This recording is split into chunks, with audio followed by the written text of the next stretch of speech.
Raih kemenangan di hari yang fitri menjadi topik dialog kita di Jurnal Pagi. Prof bicara soal tadi muhasabah sedikit tadi, ketika kita melakukan muhasabah setelah bulan Ramadan selesai lah ya, hasil dari evaluasi tersebut sepertinya kita belum mencapai level ketakwaan yang kita inginkan. Ketika kita merasa seperti itu, apakah ketakwaan kita ataupun ketaatan kita saat melakukan ibadah pada bulan suci Ramadan, apakah bisa dikatakan gagal ketika kita merasa bahwa belum sampai ke level yang kita inginkan? Iya, ketakwaan itu ada dimensi yang itu rahasia Allah aja ya, itu terserah Allah yang ukurnya ya, karena itu kemampuan keikhlasan seorang, udahlah itu urusan Allah. Nah yang kedua kita harapkan salah satu hikmah atau dimensi takwa itu sepanjang menyangkut relasi sosial, kita bisa berharap yaitu ya semakin baik hubungan sosialnya, suami, istri, anak, orang tua, kemudian kerja di kantor, jujur, produktif, tetangga baik, ya ukuran-ukurannya begitu. Dalam Al-Quran kan jelas sekali. Setelah beriman pada Allah, menegakkan sholat, zakat dan seterusnya, itu kan kemudian menjaga relasi sosial gitu. Jadi tiap orang akan punya kemampuan derajat yang berbeda-beda. Ya, dan perbedaan aspek lahiriah kita bisa melihat, tapi hakikatnya kan itu milik Allah lah yang tahu. Oke, ya ketika memang derajatnya ataupun levelnya berbeda-beda, bisakah bisa atau tidak ketika akhirnya kita mengukur level ketakwaan kita dari feedback orang lain kepada kita? Artinya kan tadi bagaimana kita memberikan manfaat terhadap lingkungan sekitar lah ya, dan lain sebagainya. Bisa atau tidak mengukur dari orang lain? Bisa aja satu bulan suci ya, bulan Ramadan, kita kemudian berusaha mensucikan diri di bawah bimbingan Al-Quran yang suci. Maka kemudian kalau orang ingin membersihkan diri, itu sadar apa yang melekat yang kotor padaku ya. Oh, aku ini malas bayar zakat, kan risih keluarga.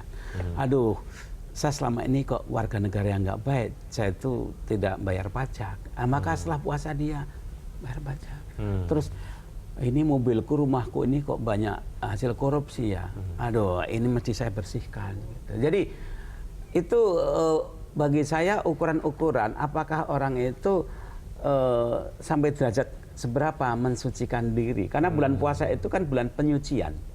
Jadi ketika dirinya kotor, kok dia menikmati kotorannya, yaitu khidmat saya ya, apa ya, bukan gagal ya, tapi ya tidak sempurna. Itu bisa juga emang gagal, tapi bisa juga ya apa ya, merusak. Ibarat kita mau mandi, bulan suci pemandian, tapi kok kemudian kok masih ada yang melekat gitu. Nah ini mestinya mandi lagi atau kotorannya ya diamputasi, dibersihkan. Oke, ini juga kembali ke makna bahwa bulan Ramadan untuk mengembalikan manusia ke fitrahnya. Iya, gitu ya? Fitrah dalam arti pikiran, hati, diri, sosial gitu. Ya, oke. Soal manfaat sebetulnya ketika kita menjadi orang yang bertakwa lah ya, apa yang kemudian bisa dirasakan oleh pribadinya sendiri sebetulnya? Satu, orang itu akan lebih bahagia, akan enteng, ringan hidupnya. Kalau orang itu menyimpan hati busuk, kalau Anda membawa barang busuk aja itu kan lelah kan. Begitu juga kalau hati itu busuk, dengki, tidak bersyukur, itu lelah. Nah orang yang puasa bersihkan diri itu kalau benar-benar bersihkan diri akan lebih enteng, ringan hidupnya. Ceria, mengapa ya? Merasa hidup itu ya tidak tutup-tutupin. Satu, ya dampak berikutnya orang akan merasa nyaman kalau dekat dengan orang itu, kehadirannya tidak mengancam. Ada kan pribadi yang kalau dekat itu mengancam, menindas, ngerecokin, entah minta atau apa gitu. Tapi orang yang takwa itu ya orang yang kehadirannya di mana itu minimal tidak mengganggu, syukur-syukur mendatangkan suasana aura yang positif.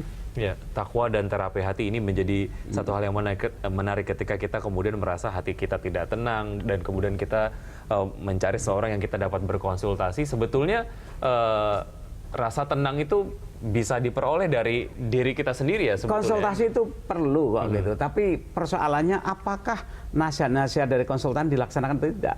Ketika kita berdoa, sholat itu kan konsultasi pada Allah. Kan? Ketika baca Quran konsultasi. Tapi kan ada orang yang sudah ke dokter, beli resep ke apotek, tapi nggak dilaksanakan ya, tetap sakit aja gitu. Karena pada akhirnya kan seseorang mau tidak melaksanakan resep tadi disiplin. Ya, itu yang jadi poinnya lah ya. Oke. Ya, dalam kehidupan sehari-hari sebetulnya bagaimana akhirnya mempraktekkan apa yang kita dapat dari bulan puasa. Ini yang menjadi satu hal yang kadang cukup cukup challenging lah. Sebetulnya bagaimana akhirnya kita dapat ya itu mempraktekkan apa yang kita sudah dapatkan dari bulan puasa. Kalau mau gini ya, walaupun agak berat, tapi bagi yang sudah melaksanakan itu bagus. Biasakan puasa Senin Kemis misalnya. Itu kan satu metode praktis menjaga momentum emosi puasa. Dan secara fisik juga sehat, secara sosial juga bagus. Gitu. Itu salah satu cara. Sekarang banyak loh eksekutif-eksekutif yang puasa Senin Kemis. Itu bimbingan yang tip yang praktis saja untuk menjaga momentum puasa. Itu bisa dilakukan. Iya.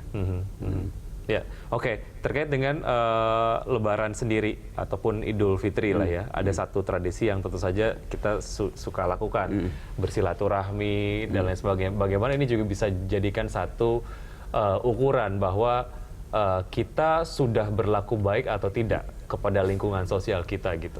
Itu sih naluri psikologis. Setiap orang itu ingin mengenang masa lalunya. Itu berkaitan dengan fenomena urbanisasi. Semakin banyak orang urban, maka semakin mengental event-event rindu pada kampung halaman. Nah, tiap negara kan beda-beda. Kalau di Cina kan Imlek, ada Thanksgiving Day dan sebagainya. Nah, kita momentumnya itu Lebaran. Dan ini unik karena sebulan ditempa dengan puasa, sehingga walaupun jalan macet nggak ada keberingasan. Kemudian juga hatinya masing-masing lapang. Dan Lebaran kan sederhana kan, tidak mewah-mewah. Itu sungguhnya lebih merupakan dorongan psikologis komunal. Kemudian agama memperkaya dimensi rohaninya, itu lebih bagus lagi. Ya. Ini juga sebagai upaya untuk akhirnya kita mengetahui bagaimana akhirnya lingkungan sekitar kita juga mengingatkan kita bahwa kita bermanfaat untuk mereka. Ada yang ketika pulang Lebaran itu rame-rame membantu masyarakat asalnya, entah sekolah, entah masjid, apa ada. Tapi ada juga yang acuh tak acuh, bahkan ada yang agak pamer gitu. Jadi itu berkaitan dengan tingkat tadi, kedewasaannya dan karakter orang. Ada orang yang memaksakan diri biar seperti sukses gitu. Karena apa? Karena kalau nggak sukses, orang itu sinis. Ngapain ninggalkan kampung nggak sukses? Ada. Jadi beda-beda. Tapi dari yang pribadinya bagus, atau lingkungan sekitarnya sebetulnya? Iya, campuran. Nah, pribadi bentuk lingkungan pribadi. Gitu. Ada. Gitu. Nah, ya secara umum itu karena kerinduan ingin pulang berbagi kebahagiaan pada keluarga. Oke, baik. Ya, Prof, kita akan lanjutkan saja. Pemirsa, kami akan kembali.